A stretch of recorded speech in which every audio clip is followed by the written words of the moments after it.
7월 13일 하나님께서 우리에게 주시는 말씀은 이사야 40장 12절부터 31절입니다. 같이 읽겠습니다. 누가 손바닥으로 바닷물을 헤아렸으며 뼘으로 하늘을 쟀으며 땅에 티끌을 되에 담아보았으며 접시 저울로 산들을 막대 저울로 언덕들을 달아보았으랴. 누가 여호와의 영을 지도하였으며 그의 모사가 되어 그를 가르쳤으랴. 그가 누구와 더불어 의논하셨으며 누가 그를 교훈하였으며 그에게 정의의 길로 가르쳤으며 지식을 가르쳤으며 통달의 도를 보여주었느냐. 보라, 그에게는 열방이 통의 한 방울의 물과 같고 저울의 작은 티끌 같으며 섬들은 떠오르는 먼지 같으리니 레바논 땔감에도 부족하겠고 그 짐승들은 번제에도 부족할 것이라. 그의 앞에는 모든 열방이 아무것도 아니라 그는 그들을 없는 것 같이 빈 것 같이 여기시느니라. 그런즉 너희가 하나님을 누구와 같다 하겠으며 무슨 형상을 그에게 비기겠느냐. 우상은 장인이 부어 만들었고 장색이 금으로 입혔고 또 은사슬을 만든 것이니라. 궁핍한 자는 거제를 드릴 때에 썩지 아니하는 나무를 택하고 지혜로운 장인을 구하여 우상을 만들어 흔들리지 아니하도록 세우니라. 너희가 알지 못하였느냐. 너희가 듣지 못하였느냐. 태초부터 너희에게 전하지 아니하였느냐. 땅의 기초가 창조될 때부터 너희가 깨닫지 못하였느냐. 그는 땅 위 궁창에 앉으시나니 땅에 사는 사람들은 메뚜기 같으니라. 그가 하늘을 차일같이 펴셨으며 거주할 천막같이 치셨고 귀인들을 패하시며 세상의 사사들을 헛되게 하시나니 그들은 겨우 심기고 겨우 부러졌으며 그 줄기가 겨우 땅에 뿌리를 박자 곧 하나님이 입김을 부시니 그들은 말라 회오리 바람에 불려가는 초계 같도다.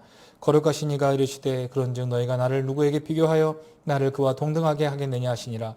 너희는 눈을 높이 들어 누가 이 모든 것을 창조하였나 보라. 주께서는 수요대로 만상을 이끌어내시고 그들의 모든 이름을 부르시나니 그의 권세가 크고 그의 능력이 강함으로 하나도 빠짐이 없느니라.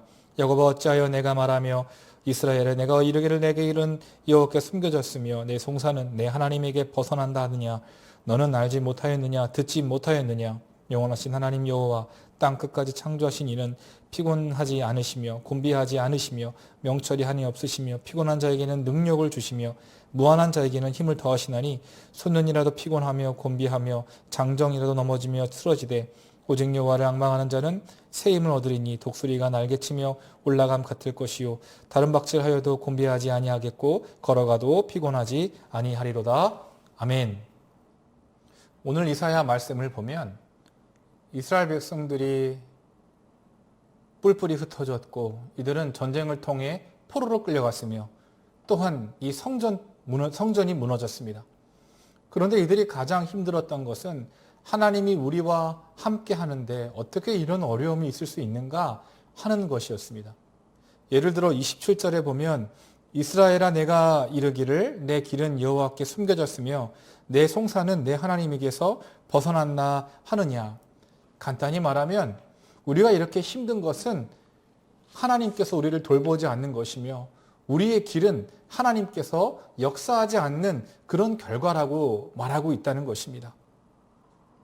마치 이 징계를 당하는데 이 징계 속에서 우리가 믿음으로 하나님의 섭리가 있고 하나님의 계획이 있고 이 징계나 이 어려움을 통해 하나님의 뜻을 이루는 과정이라는 사실을 믿어야 하는데 그 어려움에 포획되어서 절망하고 좌절하며 하나님은 숨겨졌다. 간단히 말하면 하나님은 이 일과 무관하고 우리를 방치하셨다. 이렇게 말하는 것입니다. 그럼에도 불구하고 하나님께서는 이 어려움을 통해 결국 우리를 복주시고 우리를 훈련시키시고 우리의 그 죄악된 성품을 아들을 담는 예수님의 성품을 담도록 변화시키는 것이 하나님의 진정한 목적입니다.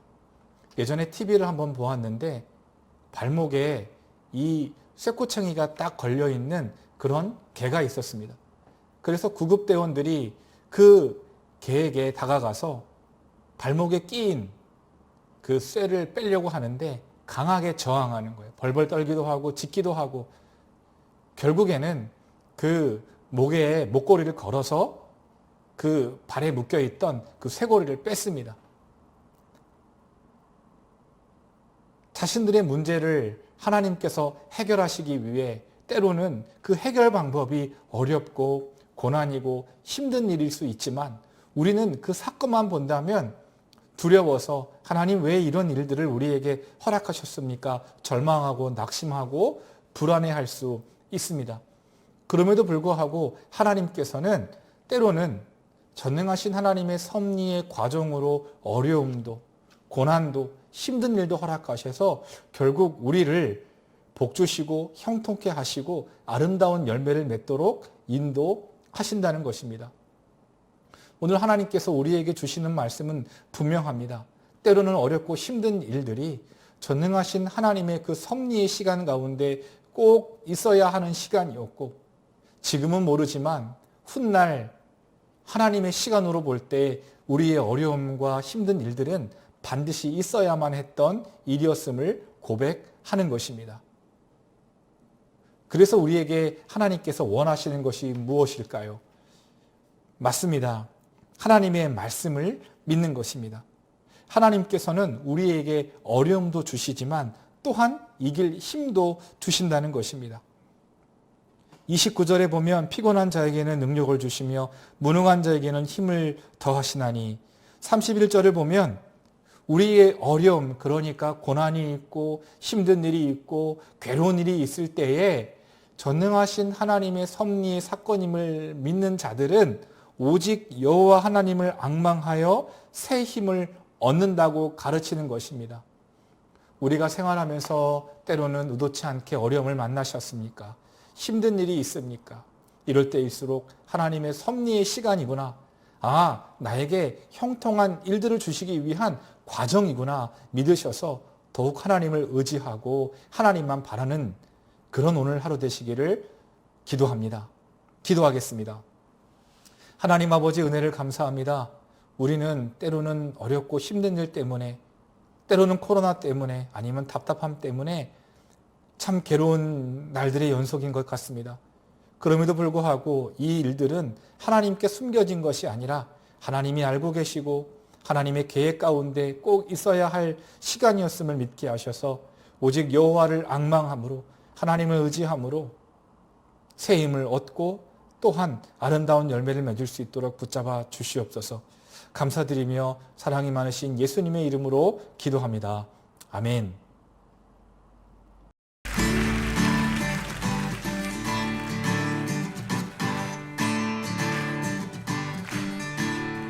젊은 사람들도 지칠 때가 있죠. 혹시 벌써 지치지 않으셨겠죠?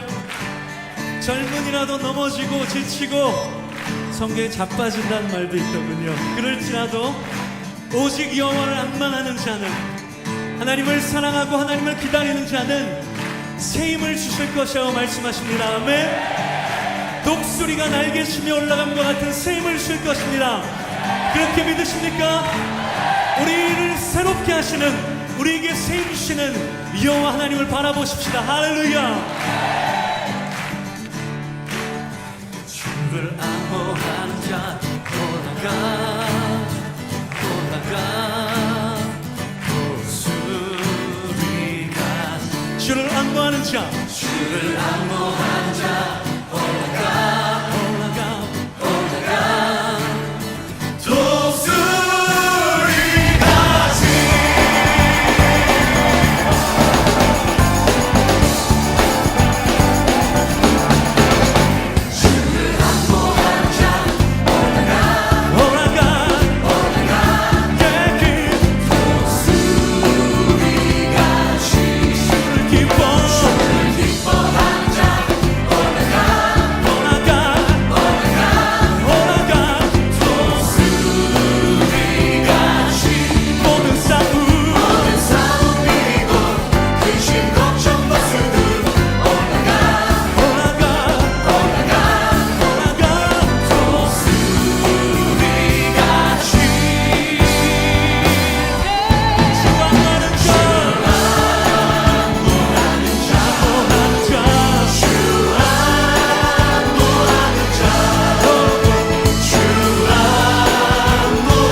뭔가